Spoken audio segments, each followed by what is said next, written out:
ஒன்றிய அரசு நடத்துகிற மத்திய ஆயுதப்படை காவலருக்கான தேர்வு முதல்ல ஹிந்தி இங்கிலீஷ் மட்டும் இல்லாமல் 13 ரீஜனல் லாங்குவேஜ்லையும் நடத்த போகிறதா முக்கிய ஊடகங்கள்லாம் ஒரு செய்தியை வெளியிட்டிருக்காங்க. இந்த விஷயம் எங்கேருந்து ஆரம்பிச்சது, உண்மையிலேயே இந்த வாட்டி தான் 13 ரீஜனல் லாங்குவேஜ்லையும் முதலாக தேர்வு நடத்தப்படுதா அப்படின்ற விஷயத்தை பற்றிலாம் தான் இந்த வீடியோவில் நம்ம பார்க்க போகிறோம். வணக்கம், இது யூட்டன், நான் பிரகாஷ், இது குட்டி fact check. SSC staff selection commission இவங்க ஒன்றிய அரசுக்கு தேவையான பணியாளர்கள்லாம் எக்ஸாம் வச்சு செலக்ட் பண்ணி பணி அமர்த்துவாங்க. அப்படி சிஏபிஎஃப் அப்படின்ற ஒரு போஸ்ட்டுக்காக சமீபத்தில் ஒரு அறிவிப்பு வந்து வெளியிட்டிருக்காங்க. அதை ஒட்டி இந்த எக்ஸாம் வந்து பிப்ரவரி 20ஆம் தேதியிலேருந்து மார்ச் 7ஆம் தேதி வரைக்கும் நடக்க போகுது. முதல்ல எடுத்தோன்னா ஒரு கம்ப்யூட்டர் பேஸ்டு டெஸ்ட் வைப்பாங்க. அதில் செலக்ட் ஆகிற பட்சத்தில் அடுத்தது வந்து ஃபிசிக்கல் டெஸ்ட்டு, அடுத்தது வந்து மெடிக்கல் டெஸ்ட்டு, இப்படின்ற 3 ஸ்டேஜ் வந்து இந்த எக்ஸாம் வந்து இருக்குது. முன்னாடியே சொன்ன மாதிரி பிப்ரவரி 20ஆம் தேதியிலேருந்து மார்ச் 7ஆம் தேதி வரைக்கும் வெவ்வேறு கட்டங்களாக வெவ்வேறு மாநிலங்களில் இந்த தேர்வு நடக்கிறதுக்கான தேர்வு தேதிகள் வந்து அறிவிக்கப்பட்டிருக்கு. இது சம்பந்தமாக ஹிஸ்டாரிக்கல் மூவ் அப்படின்னு சொல்லி ஒன்றிய அமைச்சர் அமித்ஷா அவர்கள் அவரோட ட்விட்டர் பக்கத்தில் ஒரு பதிவு போட்டிருக்காரு. என்ன அது ஹிஸ்டாரிக்கல் மூவ் அப்படின்னு பார்த்தோம்னா, ஹிந்தி இங்கிலீஷ் மட்டும் இல்லாமல் 13 ரீஜனல் லாங்குவேஜ்லையும் இந்த எக்ஸாம் வந்து நடத்த போகிறோம். இதுதான் வந்து மோடிஜி அவர்களோட ஒரு நல்ல ஒரு மூவ் அப்படின்னு, நல்ல ஒரு விஷயம் அப்படின்னு சொல்லி அவங்களே ஃபயர் விட்டுக்கிட்டு ஒரு ட்விட்டை வந்து போட்டிருக்காரு. இதை ஒட்டி செய்தி வெளியிட்ட மீடியாக்கெல்லாம் Hindu, Hindustan Times, Times of India, ABP போன்ற ஊடகங்கள்லாம் என்ன பண்ணுறாங்கன்னா, இந்த தேர்வு இப்போ தான் முதல் முறையாக 13 ரீஜனல் லாங்குவேஜில் நடக்க போகுது அப்படின்னு சொல்லி செய்திகளை வெளியிடுறாங்க. உண்மையிலேயே இத்தனை வருஷம் இவ்வளோ காலம் இல்லாமல் முதலாக இப்போ தான் இந்த தேர்வு வந்து 13 ரீஜனல் லாங்குவேஜில் நடத்தப்படுதா அப்படின்றத தேடி பார்த்தோம். இப்போ சமீபத்தில் வெளியிட்டிருக்காங்களா, இந்த 2024 நடக்க போகிற தேர்வை ஒட்டி வெளியிடப்பட்டிருக்க நோட்டிஃபிகேஷனை எடுத்து பார்த்தோம்.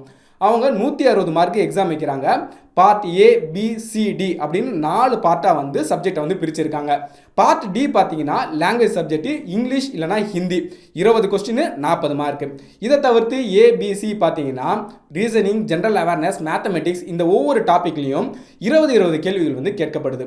இந்த லாங்குவேஜ் சப்ஜெக்டை தவிர்த்து மீதி இருக்கிற அந்த ஏபிசி இந்த 3 பார்ட்டில் இருக்கிற கேள்விகள்லாம் ஹிந்தி இங்கிலீஷை தவிர்த்து புதுசாக 13 லாங்குவேஜிலும் கேட்கப்படும் அப்படின்றது தான் இந்த தேர்வை ஒட்டி இவங்க சொல்லப்படுற விஷயம்.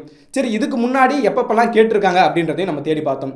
2013, அதாவது பிஜேபி ஆட்சி வரத்துக்கு முன்னாடி காங்கிரஸ் இருந்ததுல, அப்போது இதே தேர்வு வந்து நடத்தப்பட்டிருக்கு. அந்த நோட்டிஃபிகேஷனில் பார்த்தீங்கன்னா வந்து 13 ரீஜனல் லாங்குவேஜ்லையும் கேள்விகள் கேட்கப்பட்டிருக்கு. அப்போ வந்து இந்த மாதிரி இப்போ கம்ப்யூட்டர் பேஸ்டு எக்ஸாமாக மாற்றிருக்காங்க. அப்போ கம்ப்யூட்டர் பேஸ்டு எக்ஸாம் கிடையாது, ஓஎம்ஆர் ஷீட்டில் வந்து ஃபில் பண்ணுவாங்க. அந்த ஷீட்டில் வச்சு தான் வந்து வேல்யூவேஷன் பண்ணி மார்க்லாம் வந்து ரிலீஸ் பண்ணிட்டு இருக்காங்க. அப்படி கேட்கப்பட்ட கேள்வி வினாத்தாளில் பார்த்தீங்கன்னா 13 ரீஜனல் லாங்குவேஜும் ஹிந்தி, இங்கிலீஷ் இந்த ரெண்டுத்துலையுமே வந்து கேள்விகள் இடம்பெற்றிருக்கு. 2013 மட்டும் கிடையாது, 2015, அதாவது பிஜேபி ஆட்சிக்கு வந்த அப்புறமாவும் இதே மாதிரி 13 ரீஜனல் லாங்குவேஜில் கேள்விகள் கேட்கப்பட்டிருக்கு. 2016 என்ன பண்ணுறாங்க, இந்த ஓஎம்ஆர் பேஸில் இருந்த இந்த எக்ஸாமை வந்து கம்ப்யூட்டர் பேஸ்டு எக்ஸாமாக வந்து மாற்றுறாங்க. அதுக்கு அப்புறமா நடந்த எக்ஸாம் எல்லாத்துலேயுமே இங்கிலீஷ் இல்லைனா ஹிந்தியில் மட்டும்தான் கேள்விகள் எல்லாமே கேட்கப்படுது. அதாவது லாங்குவேஜ் சப்ஜெக்ட் மட்டும் கிடையாது, மீதி சப்ஜெக்ட் கேட்குறாங்களா, அதாவது அவேர்னஸ், ஜென்ரல் அவேர்னஸ், ரீசனிங், இந்த கேள்விகள் உட்பட எல்லாமே ஹிந்தி இல்லைனா இங்கிலீஷ் அப்படி தான் இருந்திருக்கு. அப்படி பார்த்தோம்னா 2018 2023 வரைக்கும் நடந்த இந்த எக்ஸாம் எல்லாத்துலேயுமே ஹிந்தி, இங்கிலீஷ் இந்த ரெண்டுத்தில் மட்டும்தான் எல்லா கேள்விகளுமே இருந்திருக்கு. தொடர்ந்து எல்லா கட்சிக்காரங்களும், எல்லா மாநிலத்தை சேர்ந்த மொழி ஆட்களும் பார்த்தீங்கன்னா அரசியல் தலைவர்கள் அவங்களாம் வந்து தொடர்ந்து ஒரு கோரிக்கையும் வந்து வச்சுட்டே இருந்திருக்காங்க. என்னென்னா, எங்கெங்கே மாநில லாங்குவேஜ்லேயும் வந்து நீங்கள் வந்து எக்ஸாமை வந்து வைக்கணும், பழையபடியே வைக்கணும் அப்படின்றத தொடர்ந்து கோரிக்கையாக வச்சுட்டு இருந்திருக்காங்க. அதோட நீட்சியாக இப்போ கடைசியாக வந்திருக்க நோட்டிஃபிகேஷன் 2024 இப்போ எக்ஸாம் நடக்க போதில்ல, இதுக்காக வந்த நோட்டிஃபிகேஷனில் பார்த்தீங்கன்னா இங்கிலீஷ், ஹிந்தியை தவிர்த்து மீதி இருக்கிற 13 ரீஜனல் லாங்குவேஜ்லையுமே வந்து கேள்விகள் கேட்கப்படும் அப்படின்னு அறிவிப்பு கொடுத்துருக்காங்க. இது ஒன்றும் முதல் முறை கிடையாது, ஏற்கனவே இருந்த மெத்தட் தான். இவங்க கம்ப்யூட்டர் பேஸ்டு எக்ஸாமாக மாற்றின உடனே ஹிந்தியும் இங்கிலீஷும் வந்து மட்டுமே இருக்கிற மாதிரி கேள்விகள் வந்து கொடுத்துருக்காங்க. அதை மறுபடியும் மாற்றி 13 ரீஜனல் லாங்குவேஜும் வந்து இருக்கிற மாதிரி கொடுத்துருக்காங்க. ஏதோ இதுக்கும் இல்லாத விஷயத்தை தாங்க தான் முதல்ல கொண்டு வந்த மாதிரி ஒரு பொய்யான தகவலை வந்து புரிஞ்சுக்கிற மாதிரி அமித்ஷா அவர்கள் ட்வீட் போட்டிருக்காரு.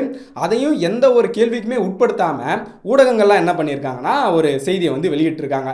இதையும் ஆஹா ஓஹோ அப்படின்னு நம்ம ஆட்கள்லாம் பரப்ப வந்து ஆரம்பிச்சிருக்காங்க. ஆனால் இது வந்து தவறான தகவல். முன்னாடியே 13 ரீஜனல் லாங்குவேஜிலும் கேள்விகள் கேட்கப்பட்டிருக்கு. தேர்வுகள் வந்து நடத்தப்பட்டிருக்கு. நடுவில் வந்து இல்லை, கம்ப்யூட்டர் பேஸ்ட் எக்ஸாமாக மாற்றின அப்புறமா இல்லை. இப்போ மறுபடியும் அந்த விஷயத்தை வந்து பல்வேறு தரப்பினரோட அழுத்தத்தின் காரணமாக, கோரிக்கையின் காரணமாக வந்து கொண்டு வந்திருக்காங்க. உண்மை இப்படி இருக்கும்போது ஒரு தவறான தகவலை வந்து ஊடகங்கள் வெளியிட்டிருக்காங்க. அதையும் நிறைய பேர் வந்து பரப்பிட்டிருக்காங்க. நீங்கள் உண்மை செய்திகளை வந்து தெரிஞ்சுக்க தொடர்ந்து யூடனுக்கு சப்போர்ட் பண்ணுங்கள். இந்த வீடியோ வந்து உங்களோட ஃப்ரெண்ட்ஸ், ஃபேமிலி எல்லாருக்கும் ஷேர் பண்ணுங்கள். நன்றி.